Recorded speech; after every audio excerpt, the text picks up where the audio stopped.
Hey, what's up, everyone? DDL44 coming at you with another video. All right, so it's the day after KD's demands were made public. Um, Joe Tsai has since released his statement on Twitter. His position is exactly what you would expect. He said that he's going to, and I paraphrase as always, have the full backing of, he's going to back the front office and the coaching staff and will make the best decisions for in the best interest of the Brooklyn Nets. Basically, he's going to make decisions in the best interest of the Brooklyn Nets, and he is behind his front office and his coaching staff. And now we wait to see how KD responds to that declaration of stance. He's not going to move on what he believes in, no different than KD's not going to move on what he believes in, no different than Kyrie's not going to move on what he believes in. Everybody is now in a space where they're in the position Kyrie was in when he was asked to take the vaccine. And I think that's what KD's whole point of view was, is to put all of them in that position. And would you do what it is that you don't want to do? Would you cut off your arm to make this basketball thing work? Because that's essentially what the Nets were demanding that Kyrie do, basically, in taking the vaccine. And we know how much he felt against it for reasons that were unselfish in his declaration of why he did it, which is something I'm going to say a million times if necessary, since no one else is going to repeat it even once. So that part is clear. He did that so that he could stand up for people who are losing their jobs. And in that stance, he got shunned by his employer. Maybe it was his employer's best interest to shun him for it, but maybe not in the manner that they did. And certainly not in a way that would affect it so that he can't get a good long-term deal that would match what his talent level and otherwise expectancy level for playing would be. You know, get his value. Ain't nobody saying you got to pay him $300 million, but give Kyrie his requisite amount of years and dollars without the stuff that you would otherwise put in place to kind of control the man. And ultimately, they took exception to that. I think there's some other things behind the scenes that are also lending itself to what's going on here in regards to KD's position on this. Stuff that I probably can't see. But things that are very obvious are there, more or less, there. And the reason why I think that is because that trade request is still in place. He's asking that they do impossibly humbling things to keep him there. Things that I don't think they're going to do, which obviously Joe Tsai has declared they're not. And as a result, will probably put them in a position to have to move him at a lesser price than even was expected before this was the case. So yeah, his trade value was as it was. And I listened to Tim Bontemps this morning. He said he doesn't think that the trade request for KD are going to decrease. That is not something that I would bet on, Tim. I'm not going to lie to you. I look at this situation and I say, you may be right, because the entire field who have put deals on the table for KD are likely not going to snatch those deals away for the presence of other teams who also have deals on the table that they might not snatch away. So what Tim is saying could very well be the case. But you also got to understand the environment we're in terms of this market. People are going to look for any and every way to get a discount in a market that is inflated. Guys who would otherwise have no problem playing whatever market value would be, now it's responsible for them physically. I always get those two words mixed up, but physically, financially, it makes more sense for them to search for discounts rather than to pay market value, because everything is inflated. And so, as to which I may look at my competitor if I'm team A and say, is he going to take his deal off the table? I don't know if he's going to take his deal off the table. I may have more confidence that he's going to take his deal off the table, because we all need to take our deals off the table to try to figure out if we can match what the market should have been rather than what it is. In a stable market, Tim's thesis of what the behavior of the market will be makes sense to me. But in this market, I think the owners are going to be looking at each other saying, we can all take a pick off the table right now on KD. We can all, because he has put himself in a position to where he's lowered the value. So all of us are idiots if we pay the same value we would have paid two days ago. And if we're all on the same page, then we all understand that and we all collectively remove something from our trade requests. And that is how I think the market is actually going to react. Why? Because the market is logical in nature and it's going to look for discounts in an inflated market. So, if my thesis is on point, what KD has done is effectively made it so that the entire market has looked at him and said, yeah, your price is lower. You are not going to go for what you went for 2 weeks ago. In fact, you're probably going to go for something significantly decreased in regard. I'm not going to say significantly less, but they're going to take a chunk from that. That's going to be, you're going to feel that chunk if you're the Nets. And this is why Joe Tsai may have to consider going back to the drawing board and figuring out what his real long-term, short-term, midterm options are. I'm not going to say long-term, so midterm, what's going to happen over the next 2 years. Because if you let this thing play itself out, what you're going to have is a war on your hands, possibly a lockout that stems from this very move, like a whole league lockout. Collective bargaining, negotiations are going to be very, very, very. It's going to be two sides taking very, very serious stances against one another, and it's going to be harder to come to a compromise. And so I think KD's situation is just making that real, and I think everybody would be wise to try to see how that plays out and prevent it from here. Because if it plays out the way I think it's going to play out, we could see a lockout that lasts a lot longer than any lockout we've seen. A lot longer. Like more than a season. That's how long this could take, because they're not going to come to any conclusion that they agree to. Players are going to want their lockup because you're going out there possibly risking getting hurt. So you're going to want to get locked up for multiple years, is what I'm saying to you. And teams are not going to want to offer those multiple year contracts because of situations like this. And situations like the Rudy Gobert situation.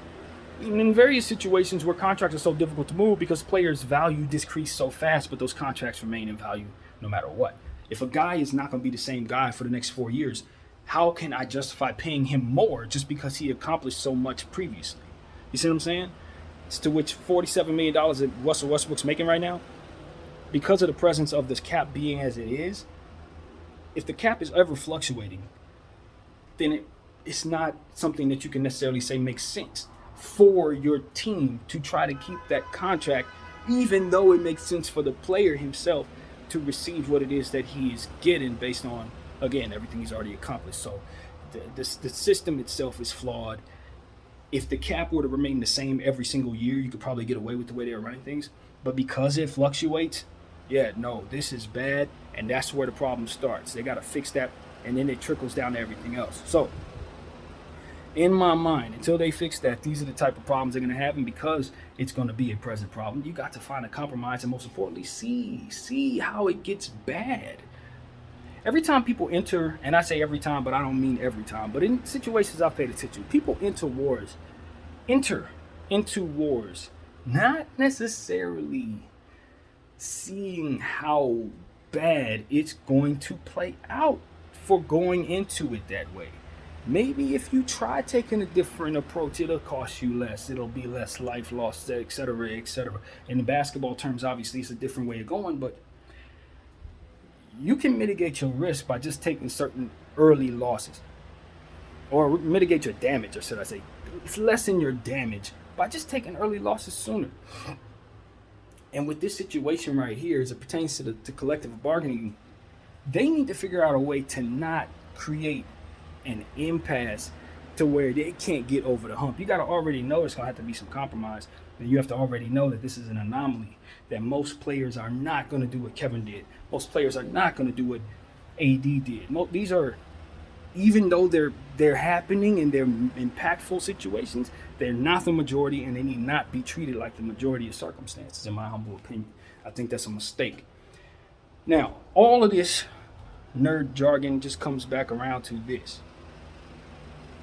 this situation with Kevin Durant is now at a point where if he's going to be traded, his value is going to be determined not necessarily by the line in the sand that the Brooklyn Nets are drawing in regards to the price.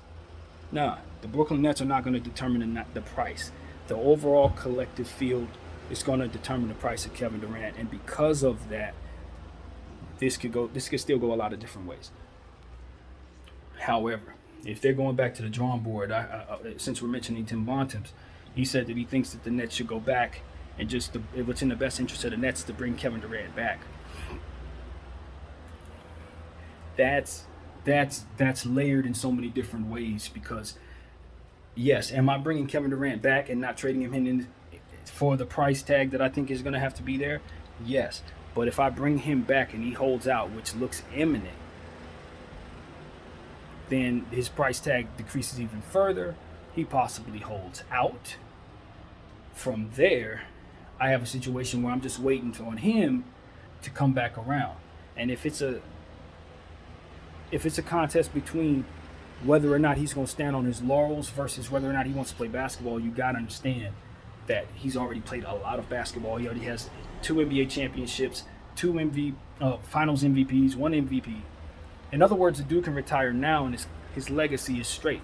It isn't what he wants it to be, I don't imagine, but it's not like, he's not going to go down as the first ballot Hall of Famer with honors. So this is not Ben Simmons' situation. Ben Simmons had a lot of basketball left to play when he was holding out. It was risky for him. He had not been decorated. He had not gotten the money. He was losing money. This is a different situation because Kevin Durant's already gotten a fortune. And his business is already set. His living situation as it pertains to his finances, he's never going to need money, so he can afford to do this. He can afford to give you your contract back, literally. So it's one of those situations where it's like, all right, if it comes down to if you really value this player at that level, then you got to understand that having him hold out at that price, it makes you a bad team. It doesn't just make you a team that's struggling.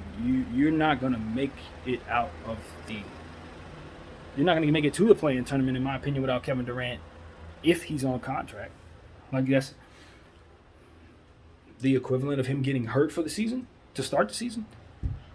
KD out for the season. What do you think the Nets are going to do with KD out for the season? And that's the whole point. If they have this win now mentality, you're trading first-round picks for Royce O'Neal, then obviously you do not have intentions of having Kevin Durant's salary not represented on the basketball floor this upcoming season. So Joe Tsai needs to sit down and really consider this aspect of the game. It's like, yeah, bringing him back makes a lot of sense because you get to limit what you're taking back. But do you know what you're taking back if, in fact, you do this? Like, yeah, okay, you make the trade. The trade gives you back half of what you should get back. But the value of what happens if you don't make the trade is significantly more expensive, in my opinion. So, yeah, that's what I see. It's going to be cheaper to trade him. It seems it's going to be cheaper to trade him. One of the rare times you're going to hear that. And KD, I'm telling you, he's waging war against Joe Tsai. I don't know what happened between him and Joe Tsai, but that's what I see. He's giving that man a finger. He said, I'm going to decrease my value to no end. He might as well come in a fat suit, man. Just like James Harden style. He might as well just come in heavy. Because what he's doing is making it so that nobody can responsibly take on his contract. Here's another thing. Without being concerned if he's going to do this to them just like he did it to the Nets. The Lakers.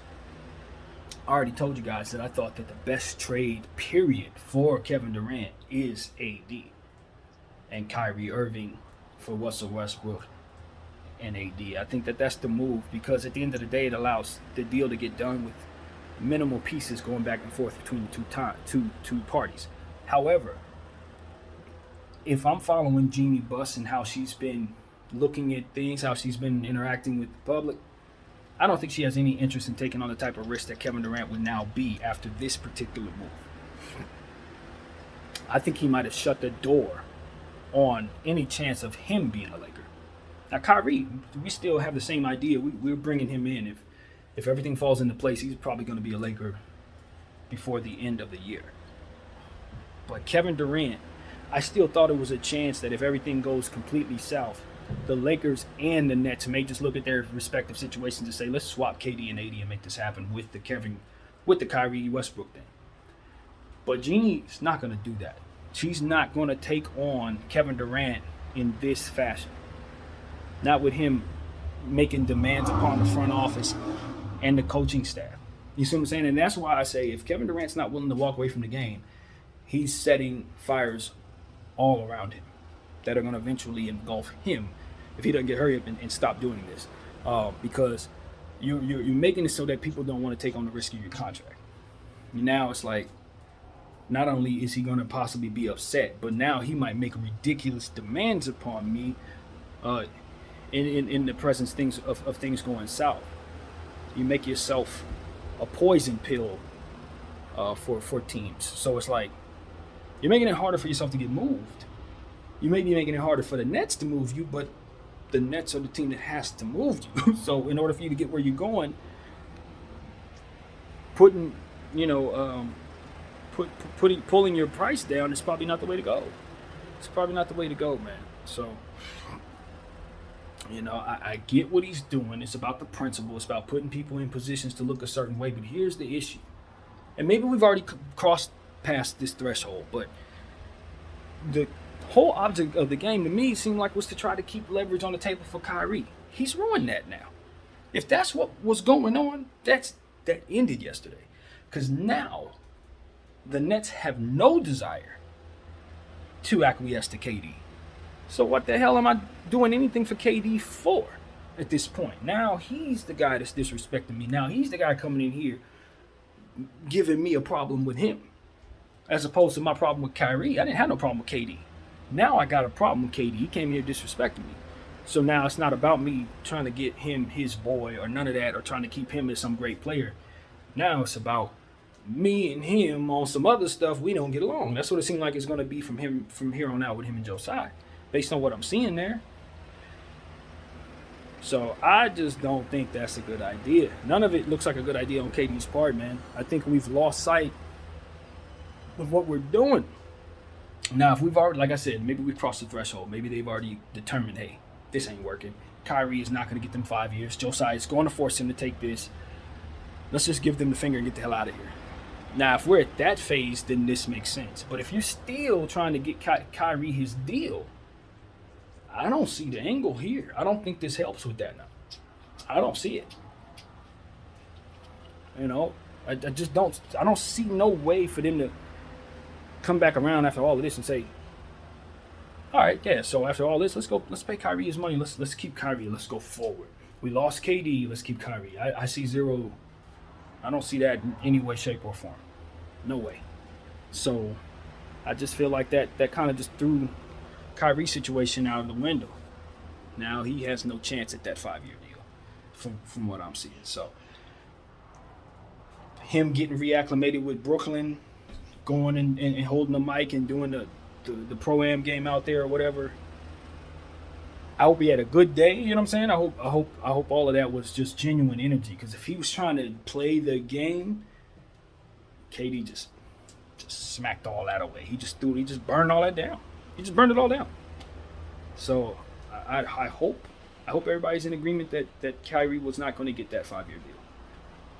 Because I'm not going to lie to you, it looked more likely to me before yesterday, that Kyrie would get that deal than it did 3 weeks ago, or, you know what I'm saying? Because now they had to go back to the drawing board and figure things out with KD. And as long as KD didn't burn the house down, that leverage is still a firm pillar in place for Josiah to try to choose between. So I don't know, man. I don't know. Maybe KD gave up on the plan a little too soon. That's all I'm saying. Maybe it would have been best to just continue to play it cool, bro. But if you really want the hell out of there and this ain't got nothing to do with Kyrie Irving, then forget all that speculation, and we got new things to learn. So who knows what the real deal is. But one thing's for certain, Josiah is making his declaration. He's not doing this for Kevin Durant. He's not doing this for you. And it seems like, and it's hard to say. I don't want to sit up here and say things that I don't necessarily have thought out. But what I think is the best way to say is I hope Joe Tsai has all the angles worked out in his mind as it pertains to what it is that he's doing and what it is that he expects to happen next. That's all I'm saying. I hope he's not going into this thinking that his behavior is going to yield him a result that it's not going to. Because taking this stance against that type of personality, I can assure you, you're not going to get what you want. Now, you can effectively keep him from what he wants, but I can assure you, you're not going to get what you want.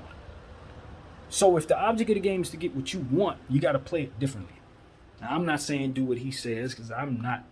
I told y'all in the first video about this conversation, I would not do what he says because he said it. I do it because it needs to be done, and I do it in a different way. Now that he said it, I can't do it this way. I'll probably wait another season, but those guys are going to be moved if I'm in control of the situation. However, KD telling me to do it was just him, giving me the fingers of said, so not doing that. But trading KD is probably the easiest thing for me to do, man. Even if I'm taking it back pennies on the dollar at this point. This is the easiest thing for me to do. Trade KD for a bunch of picks. If you can get 6 picks for KD, 5 picks for KD, you've won. After what he just did, you've won. Because if he holds out, you're playing with the market in a way you don't want to. It's too risky. Tim may be right, but he may be wrong. It's too risky. And if he holds out for 1 year, 2 years, 3 years, 4 years, yeah, does that suck for everybody involved? I think so. Why? We already said that money needs to be represented on the basketball floor. It can't be that unless he's out there or unless they trade it for something. The Rockets were able to get away with that with John Wall being on a contract at $36 million with him not playing because all of their team was on rookie contracts. Doesn't cost them nothing to keep their core going. If it did, they wouldn't have did that. Wouldn't have worked. So it's the difference between having enough or not. So you do trade Kevin Durant. You do trade him for picks because any type of players or salary that you're going to bring back is going to be garbage. It's going to be garbage. The problem is, anywhere you trade him, if you don't deplete enough of that team, the picks aren't going to be very good. That's the problem too. Because you're sending him somewhere, he's going to turn them into a contender. So with him being on a 4-year contract, you're looking at whatever picks that he's going to be attached to probably being not so good for you. You want to try to get the picks that are coming after his contract is expired and hope he doesn't sign an extension or hope that Father Time is caught up to him and that the team isn't that good.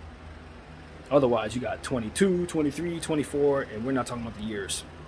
You understand what I'm saying? We're not talking about the years. So you don't want that. You want those to be lottery picks. So I don't know how you make that happen if you're the Nets. I don't know what to do in the situation to get the best return after him making this declaration. But what I can say is I'm looking at that Boston deal, Jaylen Brown. That looks pretty good if I really want to bring back some talent. If I'm Boston, maybe Jaylen's still on the table, but you're definitely not getting Marcus Smart. You're not getting Robert Williams. You get Jaylen Brown. You get a couple picks, and maybe a Derek White or something. That's all I'm willing to do if I'm the Celtics at this point. All that other stuff, hell no. Hell no. Toronto, Scotty Barnes wasn't on the table in the first place. So if you think you're going to do a deal with Toronto, you're not. Because if Scotty ain't on the table, you're not going to do it. And I'm telling you, that Toronto team is going to be fantastic if they trade Kevin Durant there and don't get Scotty out of there. So them picks are going to be trash. Yeah. This sucks for the Nets. This is the worst day the Nets have had since they traded for Paul Pierce and Kevin Garnett and all those players when they were done. This is the worst day. It's the worst. This is a lot worse than him making a trade request. Because if he just simply makes a trade request or a trade demand, yeah, his value's low, but it's doable. This is like, if I was on the fence about bringing him in, now I'm like, no, we're not doing it. Can't bring that guy in. Even if I don't think he'll do this to me, it's irresponsible for me to put that risk in my midst. You understand what I'm saying? That's something we have to always understand about these type of situations. it's not that you have to convince me that it's possible it can work.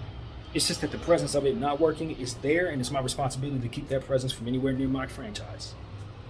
This is why you can't take those contingencies out of Kyrie's contract if you're the Nets, because you need to prevent any chance of him not being present because of the vaccine. It's your job. You got to prevent that. See what I'm saying? So it's like these positions that people are in just based on their, their roles, make it so they have to do certain things, be a certain way, even if it doesn't necessarily vibe with who they are, which is why you got to play the game a certain way, which is why fakeness, when people are fake and smile at people they don't like, things like that, is in the presence of all the situation because of that point of understanding. It's a lot of moving parts, secrets, things like that. The presence of what they call tampering, things like that. You just have to maneuver a certain way. And so in the presence of people who really value authenticity, and people like Russell Westbrook, who probably are not going to play that game like that. If I don't like you, I don't like you, that's it. They don't really vibe well in those environments. So that's just something I've noticed and understand.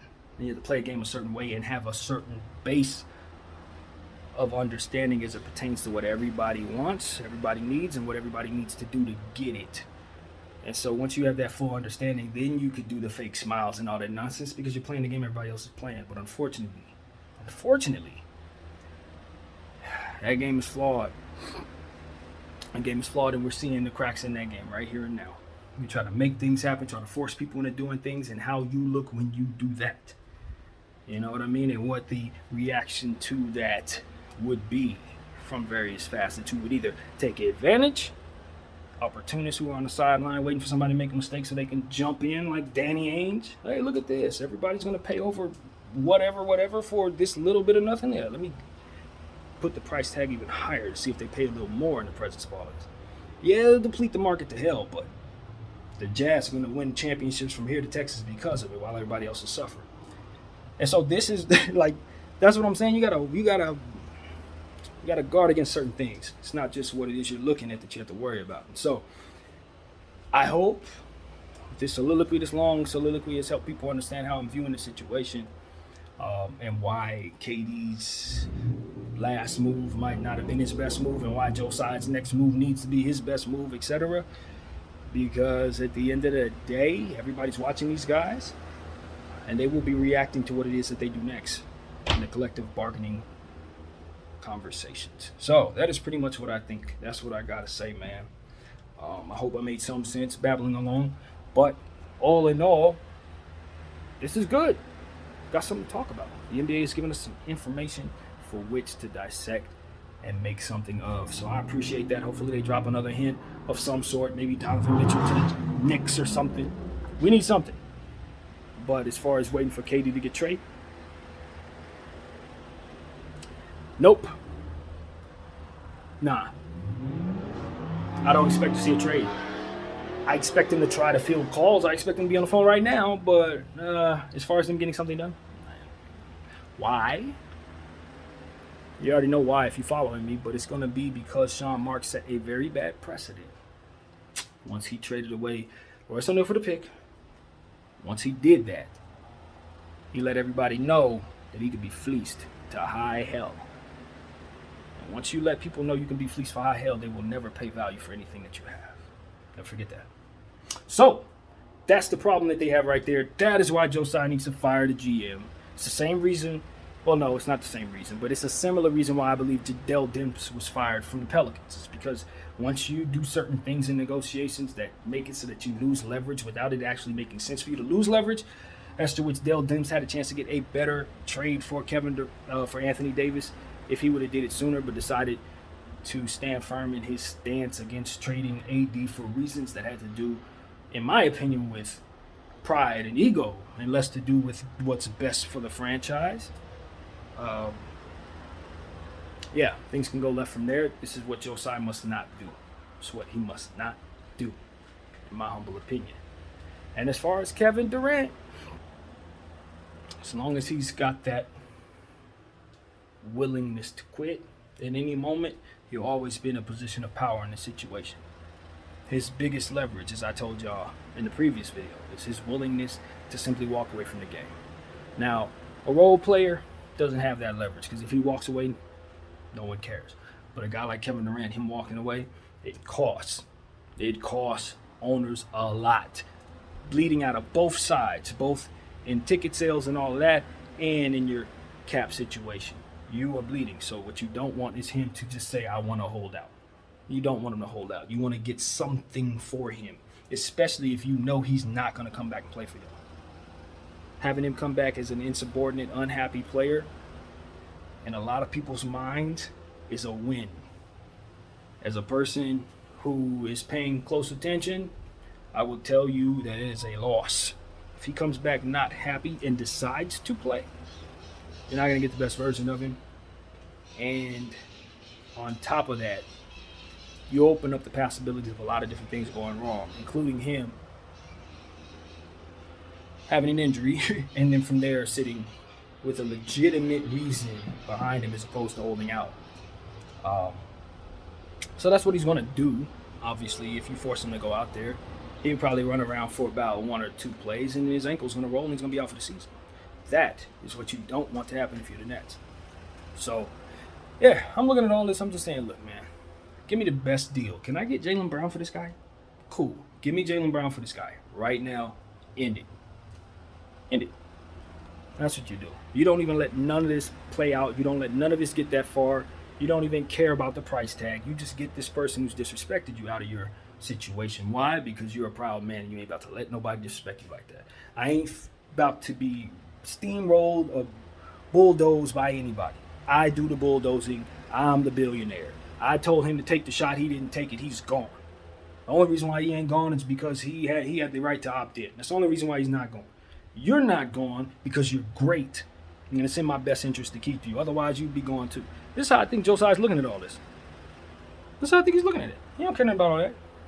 And so, because I think he don't care about none of that, this is about to probably go left for him. If he wants this basketball thing to work, the wise way to play this basketball thing with these type of guys, as I always say, my favorite phrase, be like water. Because this is chess, not checkers. And if you want to win, sometimes you got to do things that are unconventional to get that W. Flopping, all that. This is how you do it. Sometimes you just got to acquiesce to the superstar because it's a superstars league. Now you got to make sure that the superstar is worth it, though. You got to make sure that. And I'm not saying KD isn't or isn't. I'm just saying you better evaluate him properly before you start giving him the reins to the keys to the car, okay? Because KD 10 years ago was probably worth that. KD right now, I don't know. Not at this age, not after that Achilles injury. I don't know that. I believe he is. But I also believe the Lakers' acquisitions last year with the old players that we had could really help make a good bench. And we saw how it played out. Father time comes, it comes quick. And he's relentless.